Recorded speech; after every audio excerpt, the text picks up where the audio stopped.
Welcome to Mystery Date. This show was created first and foremost for entertainment purposes. While we do our best to research our topics, nothing discussed on this show should be taken as absolute fact. Opinions, theories, and interpretations are just that. Listener judgment is encouraged. Tonight, we're peeling back the veil between the living and the dead to explore one of humanity's oldest and most enduring mysteries, the ghost. For as long as we've told stories, we've imagined spirits walking among us, echoes of the past, trapped between worlds, searching for peace. From the ancient rituals of Mesopotamia and Egypt, where restless souls were feared or worshipped, to the candlelit seances of the Victorian era and the Ouija boards that spelled out eerie messages in the dark. Even today, ghost hunters chase whispers through static-filled recordings, hoping to catch a voice from beyond. In this episode, we'll explore the origins of ghost lore, how ancient beliefs shaped our understanding of life after death, the many types of spirits, from residual echoes to vengeful apparitions, and the ways we've tried to reach them. Through seance, spirit board, the ghost has followed humanity across time, part fear, part faith, and part reflection of ourselves. So, settle in, turn down the lights, and listen closely, because tonight we are stepping into the spectral world of the unseen, the haunting lore of ghosts. I'm Christian. I'm Kate. Welcome to Mystery Date.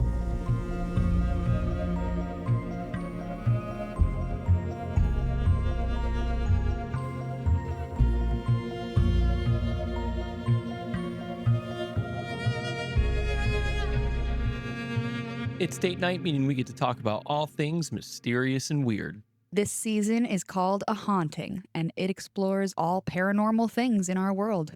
Tonight's mystery is all about the lore of ghosts. Get comfy, grab your favorite drink, and let's start the show. You know, I don't know why we actually drink. I cut that part. We could just, well, because it's authentic. We have a drink, and it's good. I'm not going to not drink my coffee out of my Good Morning Bitches mug. That is good. You should showcase that. Yeah, this was my white elephant gift from my day job's work party for Christmas, and it's pretty cute. So I do also drink a lot of coffee, so it was perfect. It's a good vibe for sure. Yeah. Morning, bitches. Sunshine.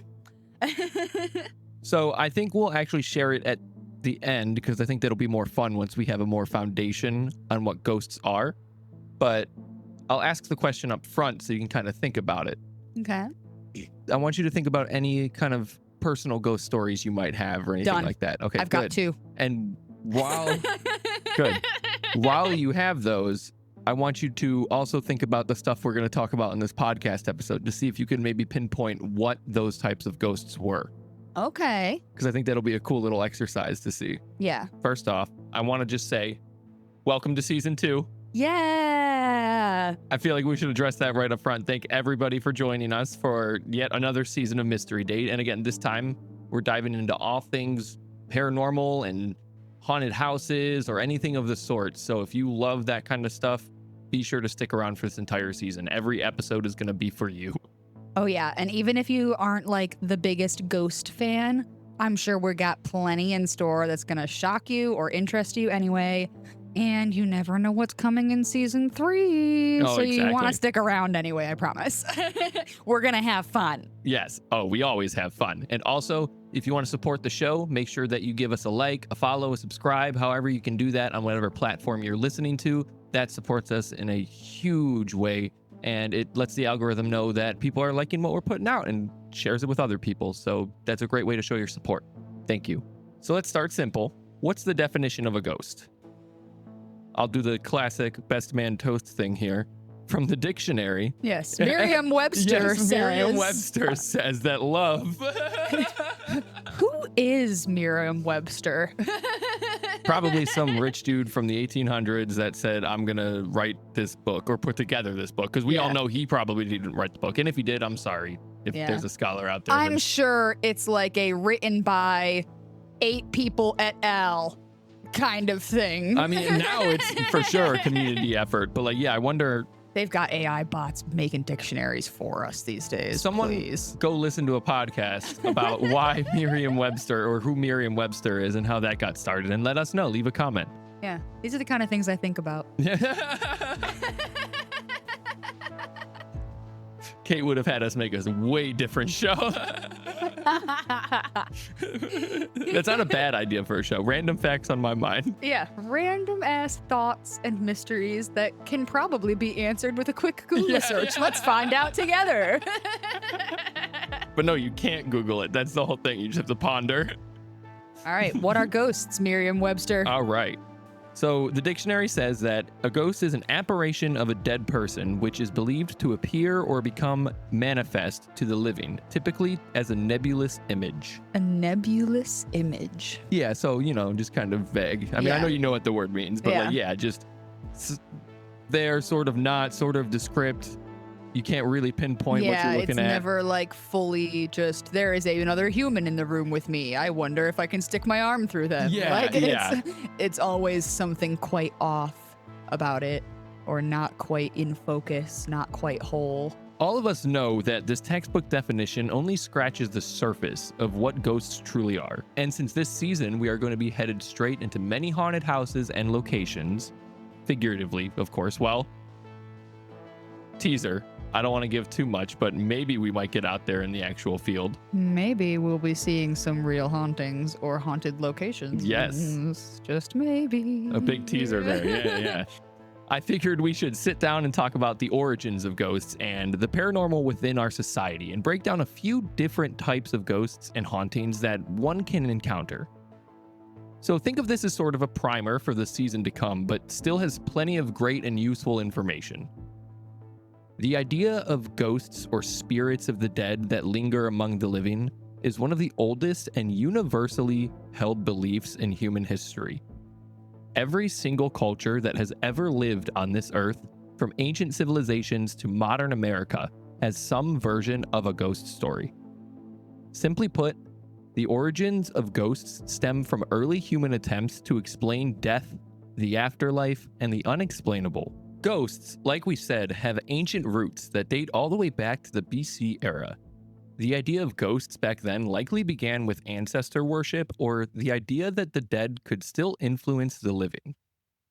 So let's break this down by civilizations, because I love to add some history into all of our episodes because I'm kind of a freak about that. Yeah, he's a big history nerd. If you haven't figured that out already through season 1. Yeah. So through different cultures, we can look at Mesopotamia. This was kind of around the 3000 BCE era. The Sumerians and Babylonians believed in Atimu. They were spirits of the dead who would wander the earth if not properly buried or honored. Clay tablets describe rituals to appease these restless souls. So that's kind of an interesting way to look at it. Yeah, I feel like I remember learning about that in school at some point, whether it was in a history class or a religions class. But that was like also part of where the origins of ghost and the origins of burial practice came about together, because of that superstition that if the body is not properly buried or given a proper mourning or something, that their soul will not be able to move on. I think that's interesting, though, that it wasn't necessarily like you'd come back as an angry spirit. A spirit in general, unrest. like, you wouldn't. It's like you couldn't move on. Mhm. It doesn't necessarily mean you're vengeful or malicious or bad, or even that you have unfinished business per se. It just means that you can't truly rest if your body hasn't been properly laid to rest. Yeah. And that's an interesting thought. I like that. I mean, I don't like that because hopefully. I mean, yeah, it's kind of sad, but it's interesting to think about. And especially, like I said, the fact that ghost lore and burial practices kind of originated together from that same paranoia or superstition of what if our souls inside our bodies are separate and need a process, need some sort of ceremony to cross over. And then if you don't get it, well, ghosts. Ghosts. That's how you get them. Yep. Next, we move on to the ancient Egyptians. So they believed that when someone died, parts of their soul, or what? I'm really sorry. I just thought of the waking you up at 3 a.m. with the ancient Egyptians believed.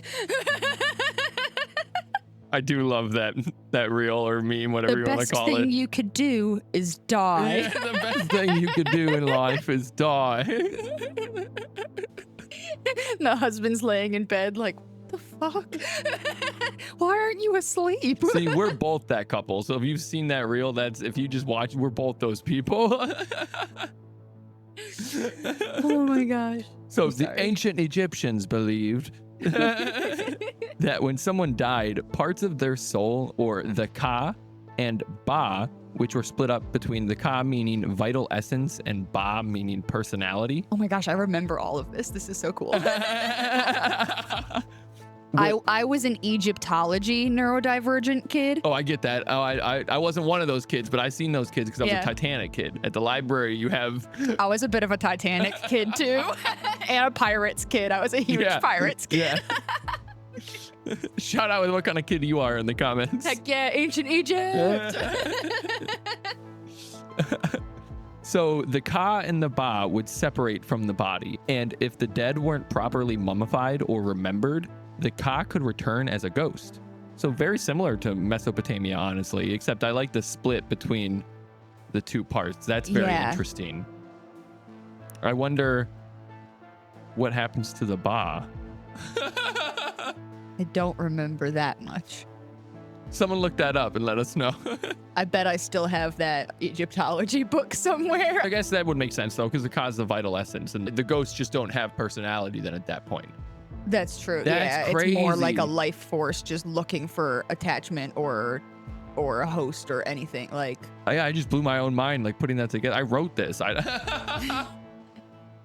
But I didn't put that together honestly, when I was sometimes you writing do the this. research, write the information, and still don't understand the point. It happens. I've written enough research papers to know. Yeah, all the ghosts in, like, Egypt then are basically personalityless. That's kind of cool. That reminds me of Soul. Disney's Soul, the movie. Oh, yeah. In the land of lost souls or whatever they call it, where like they kind of just get like stuck in one thing, and they go from being true spirits to just being these like blob monsters that they're just devouring. They don't even know what's going on. They don't even know what their original issue was anymore, or what chanting thing they're saying anymore. Like that's kind of cool. Yeah, I do like that. That's crazy. See, we're fans of our own podcast. Next up, we have the ancient Chinese. So the earliest Chinese ghost tales date back thousands of years. The Chinese celebrated festivals like the Hungry Ghost Festival, believing the spirits of ancestors returned each year needing offerings of food and incense. Which, again, you can see how almost all of these ancient practices have combined into modern day interpretations or celebrations. Yeah, and it's so cool that people like to act like we're all so different and we're all so divided, but like really people just have tunnel vision. We are all the freaking same. Oh, back to the beginning, all these ancient civilizations that had absolutely no knowledge of or contact with each other. We're coming up with the same ideas and same traditions with like a little few tweaks here and there on the specifics. but no, we are all the same. We all are the same. Yeah, we're practicing the same things. We believe in the same things. Yeah, the same fears, the same hopes. Like everybody is true. Like this is being human, people. Now, you probably have researched a lot into the next culture that we're going to talk about, which is the Greeks and the Romans. So the Greeks believed in shades, or souls of the dead that existed in the underworld. If someone wasn't buried correctly, their shade could wander the earth, and Romans performed the Lemuria festival to banish the malevolent spirits from their homes. So again, at that point, we're combining a lot of these cultures, which makes sense because the Greeks and the Romans did a lot of conquering and culture stealing, or whatever you want to call it. Yeah. But again, you're seeing that blend of all these ancient practices coming together in a more modern sense, where you have the celebration of the spirits or the banishing of the spirits done in some sort of festivity way. It's very interesting. Yeah, I mean, it's almost akin to like a modern day Dia de los Muertos celebration to remember to honor the dead so their spirits don't fade away or end up in some lost place you don't want them to go, like, so they can be in the restful place. It's all the same, but Mhm. it's like different but the same. Different, but same. Yeah. For this next part, I do just want to clarify, like we do in most of our episodes, that normally we don't talk about religion or politics on this show because that's not what we're really trying to do here. And like I just said, no matter how divided or different we are the same. We Yes. are all human. That's what matters. That's what matters, for sure. I mean, we'll make our stance known that every human matters. I'll say that every episode that comes out. We're not going to go on a rant about any of these things or send you down a specific pigeonhole because we're all about mysteries. Yes. And fun and romance. Yes. However, though, this next part is a little bit necessary to discuss religion and other things kind of related to it for obvious reasons. So, as humanity grew, so did religion, and with it, so did ghosts. Here is just a brief breakdown of a few religion viewpoints on ghosts. The first one we have is Christianity, which blended pagan and biblical ideas, such as ghosts could be souls from purgatory seeking prayers, or even demonic entities mimicking the dead. Medieval Europe was filled with stories of spirits returning to ask for masses to be said in their name. And then we have Islam, which tends to attribute hauntings not to human ghosts, but to jinn, or supernatural beings made of smokeless fire.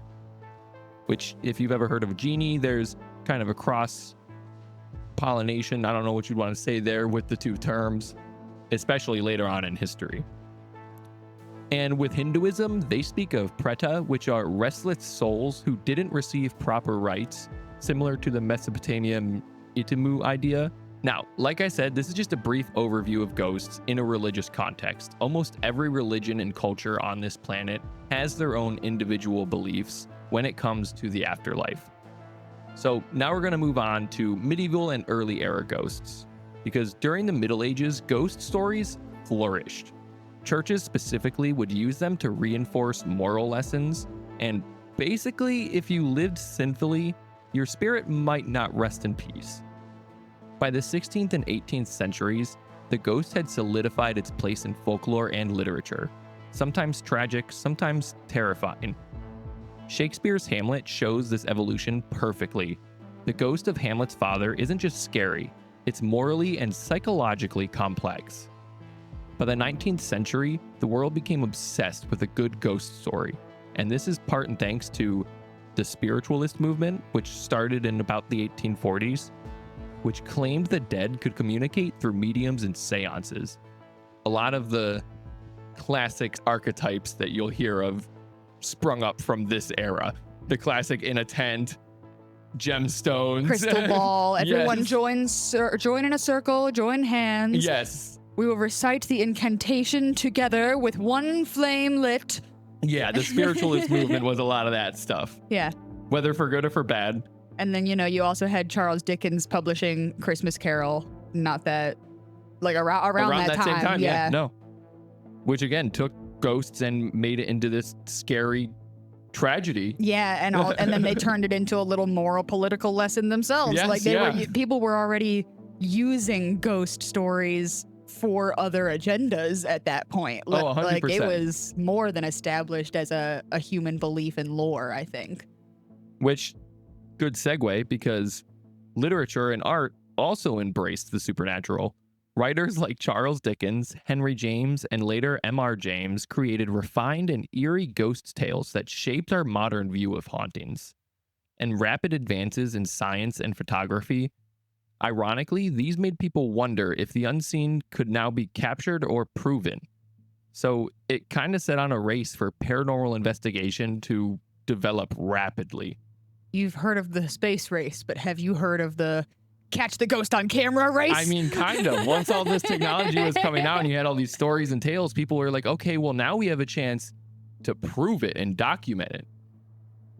And that brings us to today. In the modern era of ghosts, we reflect both folklore and psychology.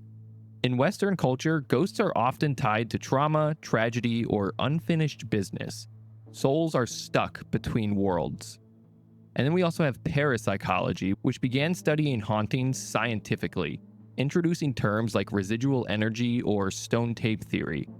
And in pop culture, ghosts have evolved into everything from horror icons like The Conjuring. Check out our movie date. Little plug there. Or Poltergeist in movies of the such, to comforting presence in shows like The Ghost Whisperer or The Sixth Sense. So that's the origins of ghosts. Now that we have a good understanding of where they come from and where we came from, honestly, with them, let's move on and talk about the different types of ghosts, because that's the real fun in all of this.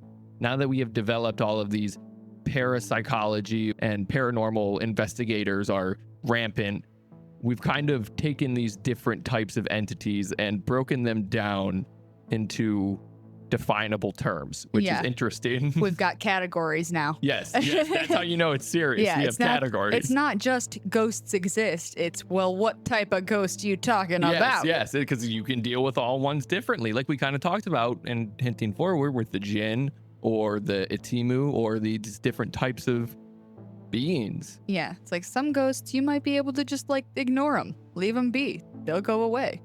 Some ghosts are going to be throwing you down the stairs and possessing your little kids and stuff. You never know. There's a range. So now we'll talk about the different types of hauntings. The first one we're going to talk about is the residual hauntings. You might have heard of these. These aren't conscious spirits. They're more like recordings of past energy replaying over and over again. Footsteps at the same time each night, the sound of crying, or a figure walking a path. Think of it as an emotional imprint left behind during a traumatic or highly charged event, like a murder, battle, or a heartbreak. The stone tape theory suggests that places can absorb strong emotions and play them back, essentially. I believe it. Because how do you explain things like deja vu or those intuition dreams where you dream something and then the next day part of your dream comes true? Yeah.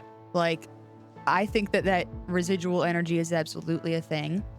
And I think you can see it with the living too. You don't even have to believe in ghosts to believe it's a thing, because you can meet somebody one time for 30 seconds, and depending on how amazing or how terrible that interaction may be, if it's super mediocre and not worth remembering, you won't. But if it's impactful, you might remember that person or that moment or that feeling for the rest of your life, even if it was 30 seconds long, because it was emotional, because it was impactful, because it was meaningful to you. And if human bodies and minds and psyches can absorb energies that easily and hold on to them for that long when we're not even trying to, why wouldn't nature be able to do the same thing? No, 100%. This type of haunting, I think, is what is probably the most common. Yeah. Oh, I absolutely believe it, because you can feel it when you walk into certain places. If you walk into a new place, sometimes you get that feeling where you're like, oh, this is an amazing place, even if you really don't know it yet. Or the opposite. You could walk into a place and go, I have a really bad feeling. Something bad has happened here, hasn't it? Yeah. And again, you might not have no real knowledge on what you're actually walking into yet.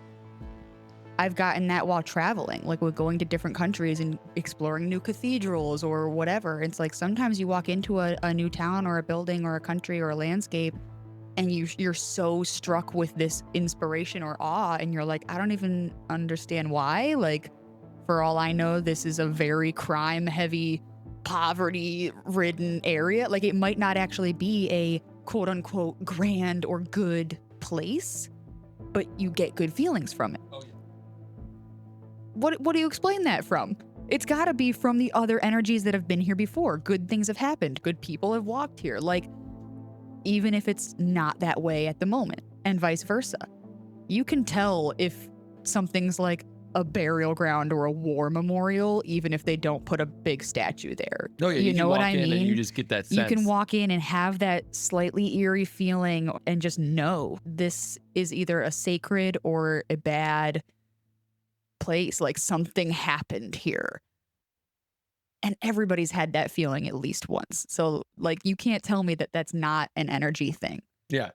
It's the only way that that's explainable. No, I definitely believe in that one. So the next type of spirit we're going to talk about is intelligent or interactive spirits.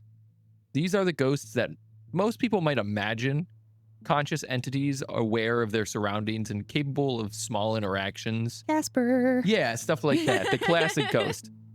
Some example signs of these types of hauntings are answering questions through knocks, moving objects, manipulating electronics, or appearing to specific people. And though these are thought to be spirits of the deceased who have still some unfinished business or strong attachments, or maybe they're trying to communicate with loved ones, there are those who believe that these entities could also be malicious in nature. A classic example of this is Esther Cox in the Great Amherst Mystery, who allegedly responded to direct questions through knocks and taps, and many other examples from, like we said, watch our movie date. The Conjuring is filled with this type of haunting.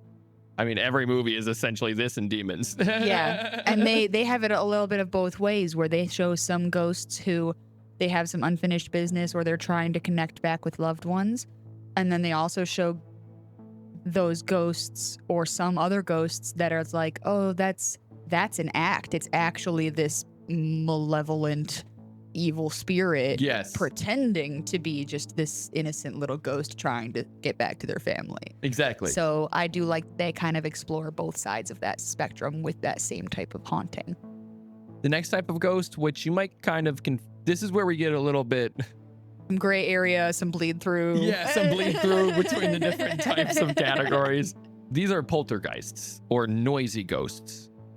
They are usually violent, and you can typically pinpoint these when you find out like objects are being thrown, doors are slammed, lights are flickering, there's scratches or bites on people. And some signs of these are physical chaos rather than visual apparitions. If you've ever seen the Poltergeist movie, random stacking of furniture, like things are actually being manipulated around you rather than you just seeing something. Yeah. A classic example of this one, which we'll talk about in our future episodes, is the Enfield Poltergeist in London, which was investigated by the Society for Psychic Research. And in there, furniture moved, toys flew, and eerie voices echoed from nowhere. Typical poltergeist activity. Yeah. From there, we move on to shadow people, or dark humanoid silhouettes, usually seen from the corner of the eye, sometimes darting or looming.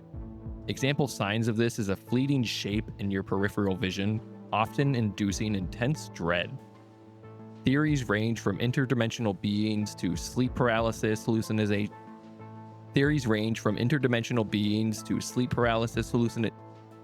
Hallucinations. It's just hallucinations. Whatever. I'm keeping all that in. Hallucinations. Yeah. Or low frequency energy manifestations.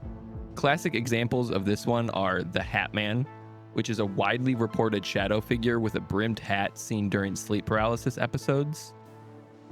I feel like I've encountered the shadow people, but also this is one where I don't want to like debunk it off the bat. This is one where it almost comes down to simply how aware are you of your surroundings at the moment, or where are your focuses centered in your senses? Yeah. Or how tired are you? Or how imaginative are you? I mean, what little kid didn't picture the shadow man on their own chasing them on the roofs of the buildings while their parents were driving the car at 40 miles an hour? That's what I'm like, I feel like this one is... And that one doesn't usually bring dread. I feel like some kids say, yeah, I remembered like having that little hallucination or imagination as a kid. Some people remember it being scary, like, no, he was chasing our car. Yeah, we were running from him. Some people are like, no, it was like a game. It was like, aha, you can't catch us. And he's like, you want to bet? Like, but overall, it's like, okay, but every little kid like made up that same game in their head.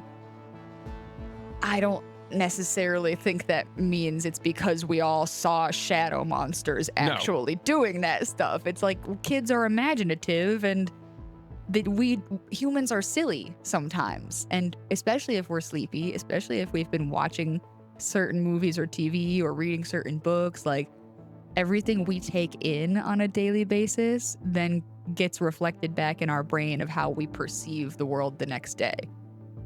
So I definitely think that like those moments where you think you see a shadow or a person in the corner of your eye and you get really paranoid about it, I don't think that means it was a demon and that's why you feel dread for no reason. I think you thought you saw something because you're standing in a semi-lit, semi-shadowed area. You have hair and glasses and like, I don't know, there's a street lamp over there. Like there's a ton of things in your periphery. If you move half an inch and didn't realize that object was there, suddenly it feels scary. Also, if you're like me and you've watched every single documentary that's ever freaking been made, of course you get paranoid when you think you see a shadowy man out the corner of your eye because you know what happens. Like, yes, yeah. Murder. No, it's the brain filling in blanks, essentially. Exactly. Yeah. That's always been a human coping mechanism where if something is unknown or unexpected, usually the first instinct is fear. And that's why even for things like surprise parties, if it works and you actually didn't know they were planning it, when you walk in, you might have a great time and be like, oh my gosh, you guys, like, this is great. But your initial reaction is going to be, oh my God. Yeah. That's just how it goes. You know all these people. They're your loved ones. Exactly. They're still going to scare the crap out of you if you don't expect them to be there. No, I think we're on the same page with those ones. So the next type of haunting we're going to talk about are crisis apparitions. These are spirits of the living seen at or near the moment of their death, often appearing to loved ones. This can usually appear as a relative appearing unexpectedly, only for the witness to learn later on that they died at the exact same time. Explanations for this are said to be the dying person's consciousness reaching out in a final act of love or farewell. I have heard of that happening in real life. Oh, yeah. Like people who have experienced that. I've experienced something similar to that, but not quite. I didn't get like an actual apparition or like voice in my head or anything. Just like almost an intuition but it kind was of like, feeling. yeah, and it was more of a coincidence that reminded me of something, and it was just like, oh, I should reach out to that person. And then when I went to, they found out that they had died the day that I had thought about it. And I'm like, whoa, like I haven't talked to them in years. The one day they randomly pop into my mind is the day they happened to die. Like that was crazy. Yeah. So even just little things like that, I'm like, I've experienced that to a point, and I know I've seen a lot of stories like online about people experiencing that. Maybe not every one of them is telling the truth because people can write whatever online. Yeah, but I mean, I'm gotta inclined imagine. to believe at least some of these people are telling the truth. Yeah, there's some truth in there. Yeah. So from there, we move on to death omens. These are ghostly entities or visions that foretell death rather than being spirits of the dead, such as seeing a phantom at a funeral, a spectral dog, or the lady in white just before tragedy strikes. Some cultural examples of this are the banshee in Irish folklore, which is a wailing woman whose cries signal impending death, or the black shuck in England, which was a ghostly black dog whose appearance often foretold doom. What's the lady in white?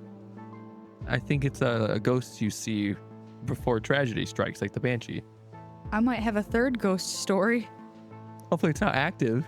Well, no, I haven't had it in a long time, but Did tragedy strike after that? We'll get into every it. time. Okay, every cool. time I saw the woman, I didn't know that's what it was. I thought it was just a dream about a bride. I didn't know there was like some ghost lore out there that might have a connection to it. I was just hoping this wasn't like, yeah, I've been seeing her every day for like the past 3 weeks. I'd have been like, You're like, and you're just telling me now?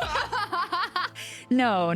This is just about a recurring dream I used to have as a kid. But every time I had this dream, I would wake up and like something terrible would be happening. the lady in white is a phenomenon like It the was banshee. usually like anytime I had a chronic illness flare up or just like something bad had happened that was going to send me to the hospital the night before or the night of ending up in the hospital, I would have this same dream.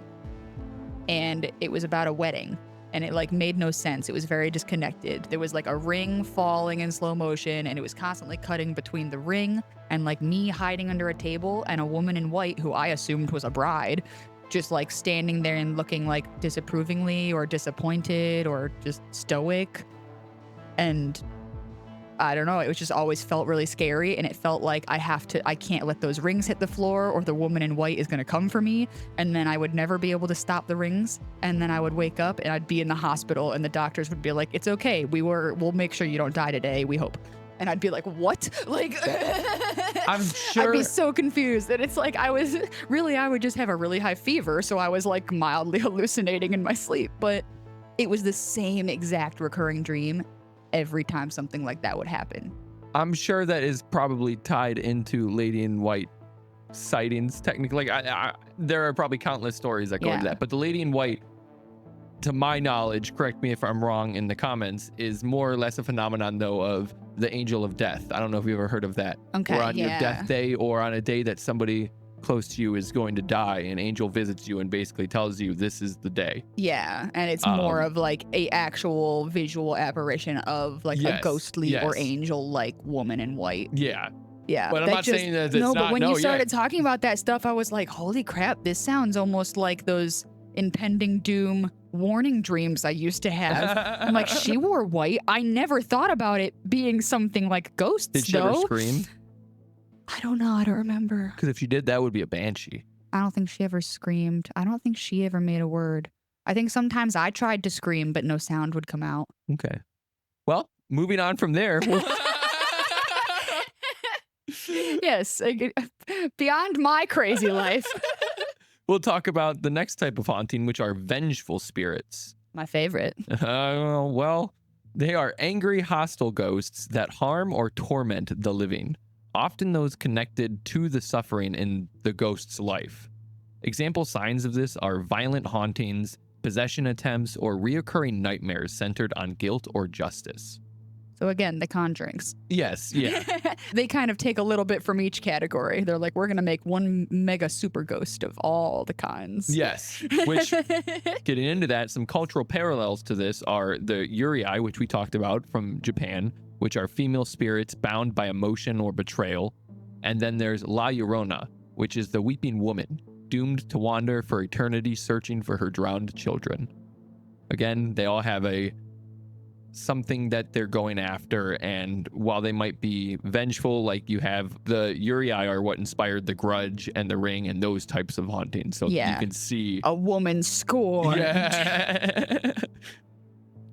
From there, we're just getting even more creepy with demonic entities or non-human spirits. These are manipulative, violent, and often masquerading as innocent ghosts before revealing a much darker nature. Example signs of this are oppression, possession, or extreme physical and emotional harm. Some explanations we've tried to put to this are that these never lived as humans, and they're rooted mostly in religious demonology. Paranormal investigators often separate these from human spirits due to the cruelty and the inhuman strength that they sometimes exhibit. Classic examples of this one are the Amityville haunting and the Enfield case from The Conjuring, or with the poltergeist. But again, we're getting a lot of crossbleed already between some of these. Yeah. It's like, how do you determine which one it is exactly? And like, how do you pinpoint it? And how do you know it's demonic and not just a vengeful spirit or poltergeist? If you're at all interested in this is we get no money from this. This is not an ad. I just liked the game. Check out the game Phasmophobia, because that's basically what that game is you and 4 people like investigate a house, and then you have all these clues, and you have to deduct which type of ghost it is based on what evidence you've collected. Oh, that's cool. Yeah. And they get into it even more. They have a lot more different categories, but they basically have a book of all of these, and you have to like look at what's happening in the house and cross it off, and eventually it'll tell you, oh yeah, this is the type of ghost that it is. So if you're at all interested in paranormal investigations, check something like that out. It's a pretty good game.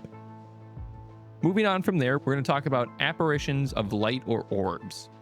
These are often seen as balls or flashes of light, sometimes moving intelligently or appearing in photographs. Example signs of this are floating orbs, glowing mists, or streaks of light at haunted sites. Believers see them as spirit manifestations, and skeptics often cite dust, insects, or camera lens reflections. Classic examples of this are orbs captured in seance photography or night vision footage from haunted locations like Gettysburg or the Madison Seminary. Believe it or not, these are just a few of the different types of ghosts that one could encounter, apparently. Please let us know if you've come across any of these and give us your stories. Put it down in the comments or give us an email or leave us a voice message. We'd love to hear if any of you have encountered any one of these types of hauntings. Moving on, though, to our last subject of the episode, how we talk to the dead. For as long as people have believed in an afterlife, they've also wondered if the dead can speak back. Over the centuries, humans have created countless ways to bridge that invisible divide. Rituals, tools, and technologies designed to give the departed a voice. So let's talk about it briefly and a few of those methods. One of the most common ones, which you'll see in all of the famous movies, is the seance. It started in the mid-1800s during the height of spiritualism. Seances became the social event of the supernatural. People gathered in darkened rooms, holding hands around a table as mediums called out the spirits. It was like their version of fancy dinner parties at the time. I mean, yeah. Knocks, cold breezes, and even levitating furniture convinced many that contact had been made. And while plenty of seances were staged, complete with hidden wires or fake ectoplasm, others left witnesses genuinely shaken. Whether through illusion or something unexplainable, the seance captured the hope that the veil between life and death could be momentarily lifted. Which brings us to the Ouija board. Have you ever played with a Ouija board? As a kid, I think, I don't remember who even, but me and a couple other kids, I think, made one. Just on the back of a notebook or something. No. That's the worst way to do it. If you're going to do it, at least buy the mass-produced Hasbro one. No, we wrote an alphabet on the back of a notebook and then wrote a little yes, no. We just copied down a picture of what a Ouija board is usually onto a notebook in elementary school. And then we took pencils and just made a triangle with glue or tape or something for it to move around. It didn't work. That you know of. Now you see the lady in white in all your goddamn dreams. You don't know what happened. It was the older kids, not me. So, believe it or not, the Ouija board was invented in 1891, and it turned spirit communication into a parlor pastime. Participants lightly placed their fingers on a planchette and asked questions, watching it glide towards letters and numbers to spell out replies. Scientists called it the ideomotor effect, tiny unconscious movements of the hand, but many insisted that the board had power, claiming to receive messages, warnings, or even curses. Over time, the harmless talking board became infamous, a symbol of curiosity, danger, and the uneasy thrill of reaching into the unknown. Maybe you are freaking haunted. Maybe I'm the ghost. She's been dead the whole time. Died on this very day 40 years ago. Do your parents know? Because they were at our wedding. I would like to believe I'm not haunted. I really don't think that the Ouija board we scribbled down with some kids in elementary school was real enough. Minica nama nama nama. Fierro!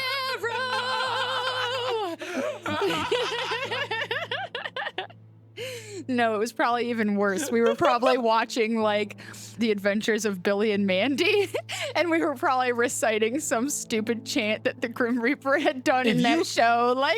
If you built a Ouija board and recited a chant with other people. Yeah, but it wasn't a real chant. You know what they did in that show? It was like the Michael Jackson song, the Mama say, Mama sa, Mama husa. Mama say, Mama sa, Mama husa. That was the chant we did over a Ouija board. Are you telling me that I summoned Michael Jackson before he was even dead? Maybe not Michael Jackson, but maybe a other pop culture icon from the 50s. Maybe Elvis.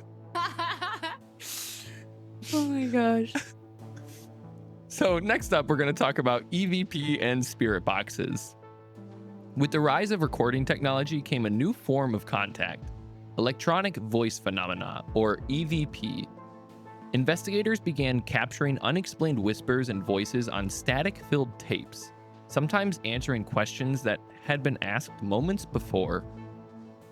Modern ghost hunters use spirit boxes that rapidly scan radio frequencies, creating bursts of noise that spirits are believed to manipulate into words. The method is eerie, especially during experiments like the Estes method, where one person listens to the static while another asks the questions, and the answers seem to match up more than not. Skeptics hear random sounds, while believers hear proof. Either way, the static feels like a modern-day seance, a new language for old questions. Across all eras, the goal remains the same: to find a voice in the dark that proves we aren't alone. Whether through candlelight, planchettes, or radio waves, the living keep asking the same question: is anybody there? In the end, the lore of ghosts is really the story of us all, of humanity's endless fascination of what happens after death and our stubborn refusal to believe that life simply ends. From the first whispered tales of relentless spirits in ancient Mesopotamia to the candlelit seances of the Victorians, the flickering planchettes of Ouija boards, and the static-laced voices caught on EVP recorders, our attempts to reach the dead say as much about the living as they do the afterlife. Whether ghosts are echoes, memories, or something far more real, they endure because they give form to our grief, our guilt, and our hope that somewhere beyond the darkness, someone might still be listening. Do you believe in ghosts? Yes and no. I think I believe in residual energy, but not ghosts. But then again, I have had some ghostly experiences in my life that, like I said, I really don't know. I'm such a skeptic, and I'm such a, I need some sort of science or proof, or at least like more believable research and backings to prove something. Like I really don't. This sounds so sad when I say it like this, but I don't believe in a lot. I'm not pessimistic, but I... Just that quote. I don't believe in a lot. Not even like your name, just quote a millennial. I don't believe in a lot. Yours truly, a 90s baby. Can you blame me? That's a great t-shirt idea. It's in funny font. I don't believe in a lot. Don't. And like I said, I don't, it sounds like worse than it feels. It's not like I'm this pessimist, like super sad person. Like I think I'm more hopeful and optimistic than a lot of people who have a lot more firm beliefs than I do. But ghosts are one of those things that's really difficult for me to really say one way or the other. I'm like, I think I don't want to believe in them, but I do. I'm kind of with you. I'm like, my brain and my personality are like, come on, you don't actually believe in this, really. Like, the energies, yes. The full-on ghosts and haunted, like, possession and stuff like that, demons, no. But then, you know, my memory and my eyes and what I've seen, it's like, are you sure? What else could it be? Give me another explanation. If it wasn't a poltergeist or an apparition, then what? No, I'm kind of right there with you, where it's like I believe in something, but I don't know how much I want to let myself believe in. Yeah. So we'll see by the end of the season where we're at. Yeah, well, and I know you and I have talked about it a little, where I'm like, okay, I absolutely believe in residual energy and possibly even a full-on spirit or ghost being left behind, but I don't believe in demons because they are always so tied to religion. And I'm like we've even talked about this when we were watching The Conjuring. Your first joke the one time was like, what if the family was Jewish? Yeah. Do only Catholics get haunted because demons are only a part of the Catholic belief system? Like, it's just, I don't know. It's one of those things where, because I don't belong to any one religion and I've studied a lot of them, I'm like, I don't know. It feels feels weird that like demons are so religiously focused that to me tells me it's probably not real. I mean, that's fair. It's just part of the organization that religions have kind of become. But like I said, I totally believe in the energies left behind. I believe people could have unfinished business or guilt or grief or anger so strong when they die that they could potentially still be here searching for something in some form. And I don't believe in like the Conjuring stuff. No, that's fair. I agree with you there. I have had some spooky moments though in my childhood where we were like, how? If not a poltergeist, then how? Well, another good segue, because we'll move on to date night debrief with our question, which is, have you had any ghost encounters? Yes, I've had 2. So the first one, long story, as short as I can, a friend and I and my dad, the only people in the house. My dad in the kitchen the whole time making dinner. Us in the playroom playing Barbies. Dad calls, dinner's ready. We leave our Barbies all freshly dressed for their little party scene that we're about to act out when we come back. We go upstairs, Dad's waiting, we eat. We leave the table before Dad gets up to go back to playroom. When we get there, Barbies are naked, their heads are all either popped off or turned around backwards, and the one pink sparkly dress we liked the most, nowhere to be found. I think it was days later, me and that same friend, we went up to the attic to get some spare blankets to like have her spend the night. And the Barbie's dress was inside this blanket hutch in the attic that had been buried under other boxes. Like, I'm like, nobody could have gotten into this bin to do that without us knowing. The attic was in my closet. Nobody could just be going through there and making all kinds of noise right above my bed without me knowing. That sounds like a poltergeist. I'm like, that sounds kind of fucked, right? Like, yeah. The Barbies were like tortured and then their clothes were, I was like, dude, like who did this? Who would do this to a bunch of Barbies? Yeah, that does kind of sound like a poltergeist, because I mean, he's violently, I'm not necessarily being violent towards you, but he's violently to our toys and yeah. our stuff and hiding. We had talked about, we're like, oh, I want the pink dress. No, I want my Barbie to have the pink dress. We were kind of like, no, this is obviously the best one. Which one of us gets it? And then we come back and neither one of us gets it. It's just gone. Or it's a kid ghost who's like, bitch, I want the pink dress. Yeah, but that's what, like, we could not explain it. And for a while, I kept trying to tell myself it was just my older brother messing with us, right? But, like, he wasn't home. He was, like, at sports practice or whatever. Like, he was not in the house. Sports practice. That's... Because I don't remember what. No, I was like, that's how much you know. That's what I would say. I don't fucking know. Because listen, we were little kids. My brother played every sport for at least 1 year. So like it could have been baseball. It could have been football. I don't know what time of year it was. He was at sports out of the house. So how could it have been him? And it couldn't have been my dad, who we had eyes on him the whole time. Like, so that one, and nothing else ever happened like that ever again. Which also was like, well, if my brother was gonna do shit like that, wouldn't he have done more than just the one occurrence? Like, so that was really spooky and weird. And then another time, the neighbors a few doors down had been there for a handful of years, and they were like, oh, we're having a family soon, that we're gonna have a baby, we're gonna be a real family, we're gonna put in a little pool in the backyard, we're gonna have barbecues, it's gonna be great. And then all of a sudden they packed up in the middle of the night at 3 a.m. with whatever could fit in their minivan and drove away, and no one ever saw them again. And the house sat empty for a long time and eventually got foreclosed on.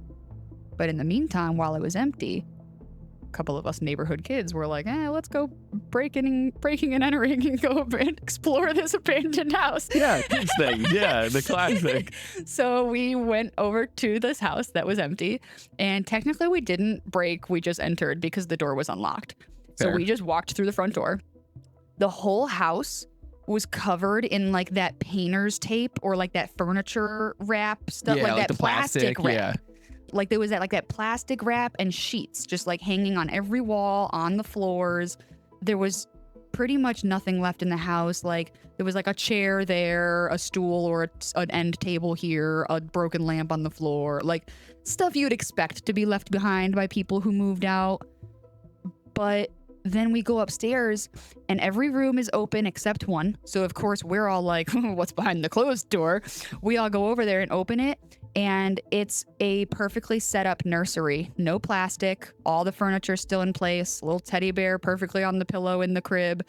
It was so freaking spooky.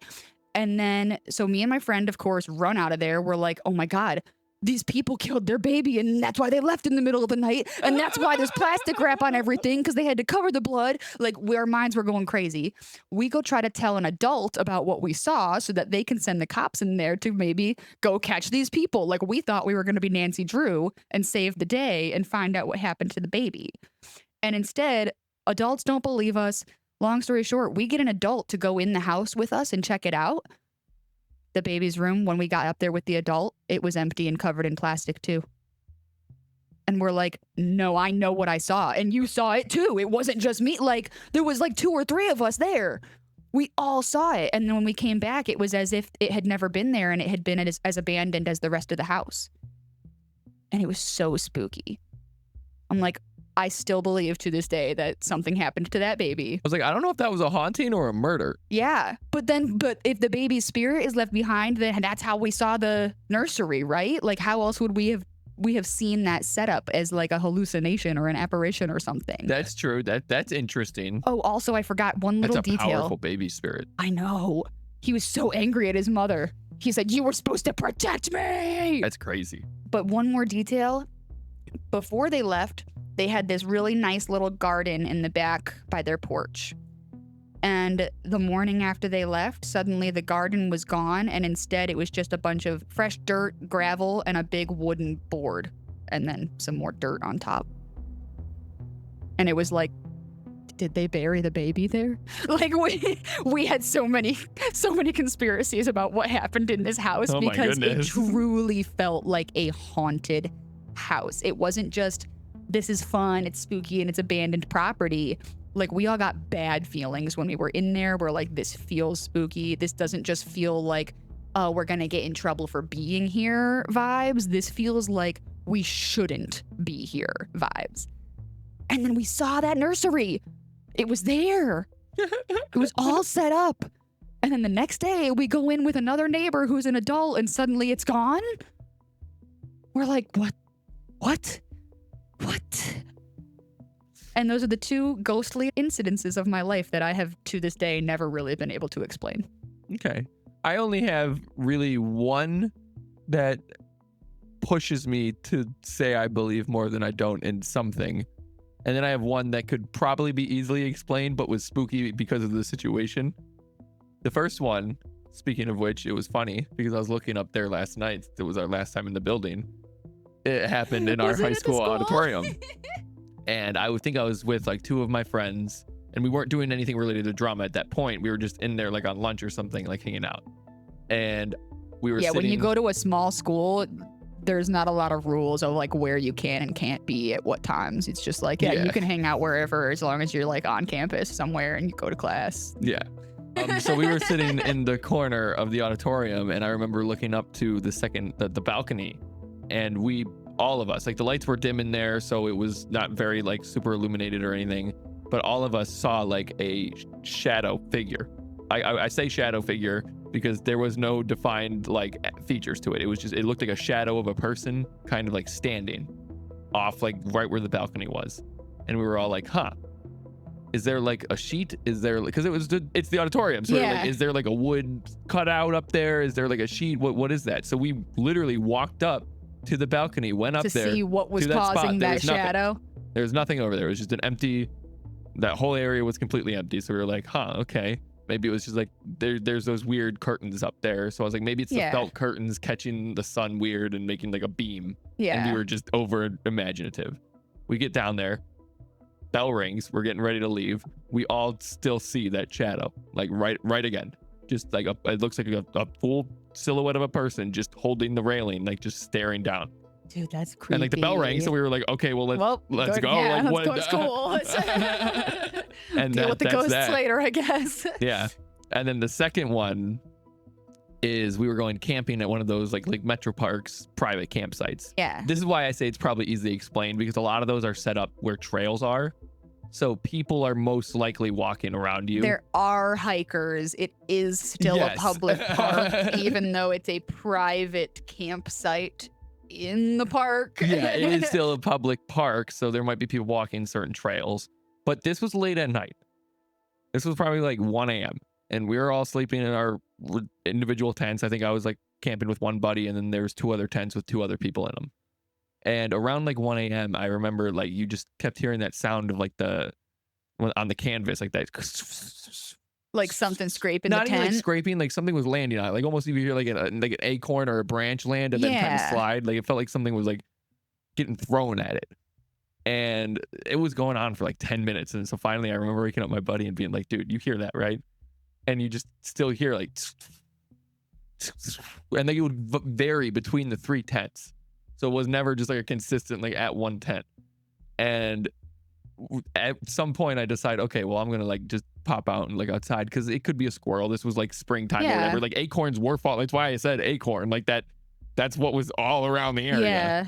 So I was like, okay, well, I'll look out. Maybe there's literally like a fucking family of squirrels above us. Yeah, hanging out. there's like a big groundhog right next to your tent, and his tail's just flopping on you. Like, And the only thing we heard when we opened the tent was just like a loud like, hey, off in the distance, like way far. So that's why I'm like, this could easily be explained. Maybe that scream is completely uncorrelated to what we heard. And that was it. There was nothing else strange for the night. There was nothing really, everything kind of stopped from I was there. just saying, the noise stopped Yeah. as soon as you like looked outside. Yeah. And it was just like, a, hey. And then obviously, you know, we were all like, okay, well, what was that? We went to the fire, which was still like embery. We Yeah. kind of sat at, our friends came out because they saw us out and we were like, I don't know what the fuck that was. We sat for 10, 20 minutes and then that was it. Yeah, but I'm like, I feel like that's more scary because of being camping you're in the camping, woods. yeah. Like everything could have probably been explained. Yeah. I will say, growing up, our town and our schools both had a lot of ghost stories Oh, yeah. and lore. Like, we didn't just have one local town ghost story. Like, we had a ton. So I am kind of surprised for a town with so many ghost stories that I Don't have that many. Yeah, didn't. honestly, me I never neither, besides just experienced the anything one. in the school. I just have the one. I mean, I've always had feelings in that school because like with being in band or drama, we'd be in there a lot of times after hours. We'd be in there And I at would night. always It'd be get dark. vibes. I do remember when we did our library lock-ins for the teen advisory group for the library, and we got to do lock-ins and spend the night in there. There would be times like at 3 a.m. every night when it's like your energy and slap happy gameness is kind of dying down and you're getting a little tired, and then we'd all be like, dude, it's actually really creepy in here. Yeah. Like,